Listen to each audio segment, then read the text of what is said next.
welcome to today's video. In today's video, I'll be discussing why the Democrats will need to make serious gains in the Sunbelt, or likely will, come the 2024 presidential election. Now, I'm currently just labeling every party's safe states. I'm going to label the second districts in Nevada and Arizona safe.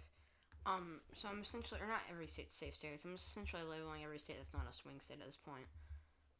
So that will take 1 second, but I will just explain it now. Democrats need to make serious gains in the Rust Belt, or the Sun Belt, in the 2024 presidential election, because if we look at, let's just leave every state remaining. There are a few competitive Sun Belt states: Nevada, Arizona, Texas, Georgia, Florida, North Carolina, and there are a few competitive Rust Belt states: Iowa, Minnesota, Wisconsin, Michigan, Ohio, and Pennsylvania. I'm just gonna, there is New Hampshire, which is northeastern. So I'll just give that to the Democrats. So I'll be explaining why they essentially need this, because I don't necessarily know that the Republican Party would do very well in the Rust Belt. Kamala Harris is a pretty bad candidate for the Rust Belt, but there aren't a whole lot of great Rust Belt candidates that the GOP can run either.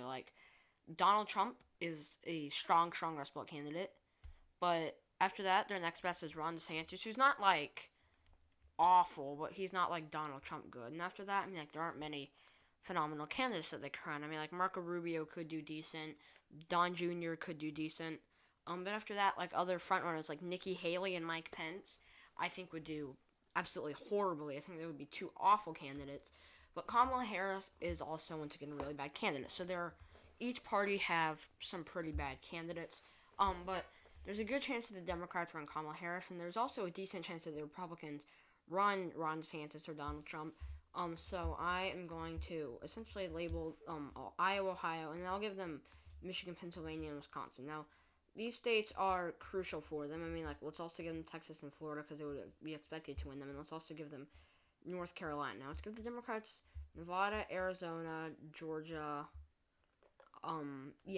So at this point, the Democrats, let's just assume, let's keep the Rust Belt red for this example. For them to be able to win, they would have to win in Nevada and Arizona, which is difficult.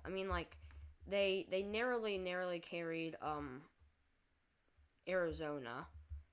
Joe Biden carried it by 0.3%. Now this was an exceptionally narrow margin of victory, but we have seen Democrats win by larger margins of victory against Martha McSally, who wasn't a great candidate. Trump wasn't a phenomenal candidate either for the state, but Martha McSally seemed to be just an awful candidate.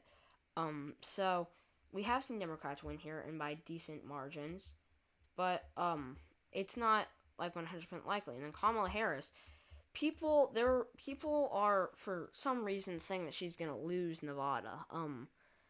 Maybe, but I've seen UEP saying that she's gonna lose Nevada to Trump, which is, I think, not realistic. Because it's Nevada. It's not a solid blue state, but she would have to, we go look at, I think, the 2016 Senate results. Catherine Cortez Masto lost Washoe County by 3.9%, and she lost Carson City County by 13.3%, so barely a likely margin. And she only carried Clark County by 11%, yet she still won by 2.4%. So, it's not very realistic. But it is only 6 electoral votes, and it's unlikely that she loses them. Let's give them to her. Arizona, it's unlikely, but let's give those to her as well. Then, she would also have to retain Georgia, which, is not an insane possibility. I've heard people say that she would lose Georgia against DeSantis, which, isn't unlikely. DeSantis, other than, Mitt Romney, is probably the GOP's best chance in the state of Georgia. Even though I don't necessarily know that he would win because he's too Trumpist. But, if we look at this, Harris would have to, yes, retain the state. It's not unlikely. But, she would have to keep the state that Biden narrowly won. We have seen other Democrats perform very, very well here. Raphael Warnock, John Ossow are two great examples who just recently did it. Actually, they're the only really two good examples, because we haven't really seen Democrats do well here in, over 20 years. But the state, it's unlikely that it flips, but, so let's just give it to her. At this point, though, she's having to rely on Texas, Florida, or North Carolina. 3 states that are incredibly unlikely to go for her. If we go give her, say, North Carolina, she narrowly wins. And let me explain why North Carolina is so unlikely. If we go look at this, North Carolina, Trump won by 1.3%. I did the math in a video I made a while ago, discussing why it won't flip. And essentially what I said was, its suburbs, yes, they are very red. It'll flip eventually. It'll probably flip by 2022 or 2028. The suburbs are still very red, which is why it will flip eventually. However, the type of suburban shift that we would have to see is a suburban shift that we haven't seen happen in years before now. We haven't seen this type of shift happen. It's incredibly unlikely. So it's very, very unlikely this happens. Harris is, yes, a strong suburban candidate, but the GOP can run decent suburban candidates. I mean, like DeSantis, I don't know that he's a great suburban candidate. I could do the math. I might do the math later and then I've already made a video about why DeSantis may not be a great suburban candidate, but he has his flaws when it comes to being a good suburban candidate. I can make a video about it later. But right now, I mean, like, Harris could shift it. I mean, like, the suburbs, Trump did horribly in suburbs. I mean, like, we can go look at the national shift from 2016, and we look at a lot of these areas and a lot of these suburbs. We go look at these Kansas City suburbs. They shifted dramatically. St. Louis suburbs, they shifted dramatically. Cook County, which is actually the home of Chicago, shifted to the right. I think we've seen a lot of urban areas actually shifting to the right, but a lot of these suburbs of these urban areas shifting to the left, which is a little strange, but it makes sense. But then we look at this, I mean, like, Minneapolis suburbs shifting, Milwaukee suburbs shifting. This is Dane County, which is essentially, like, if we just go over here, this is, like, all of Madison, basically.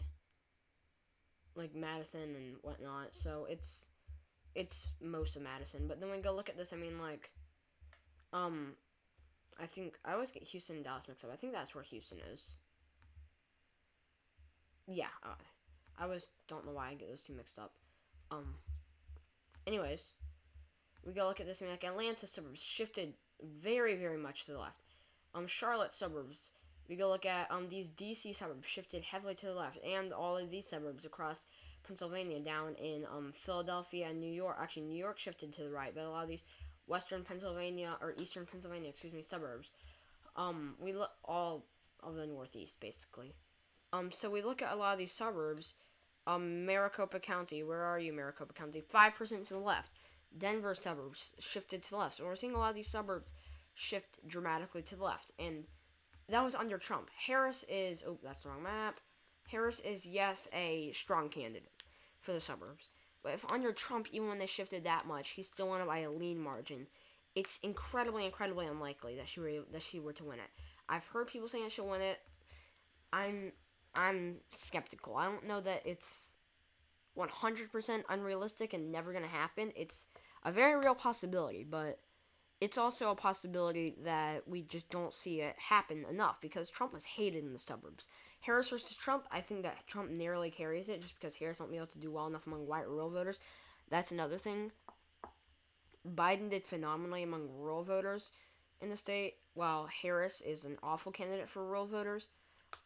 So, yeah, and, I mean, like, we can talk about the potential of the Rust Belt flipping, but there's no denying that the Democrats would have to do incredibly well in the Sunbelt if they wanted to come, or not come close, if they wanted to win a presidential election in 2024 without the Rust Belt, because Harris is not a great Rust Belt candidate, and she almost certainly needs to win at least one of these states, like Minnesota. Whether or not it's in the Rust Belt can be debated, but if they lose Minnesota, I mean, like, they would have to carry, like, Florida, which is pretty unlikely, I'm gonna say. Like, I think that the only Democrat that can win Florida is Obama, and he obviously can't run again. I'm trying to think of a Democrat who could. Harris wouldn't be able to. I can't think of a Democrat that could. Maybe Joe Manchin, but, I mean, like, he's not gonna run for president, so if they lose Minnesota, it's over, but they're not going to lose Minnesota. And that's not even considered part of the Rust Belt by, like, all accounts. But yeah, this is the end of the video. If you enjoyed it, don't forget to leave a like. If you haven't already, please subscribe and stay tuned for my next video tomorrow. I really don't know what I'm going to make, so please comment suggestions down below, and I'll see you all there. Bye!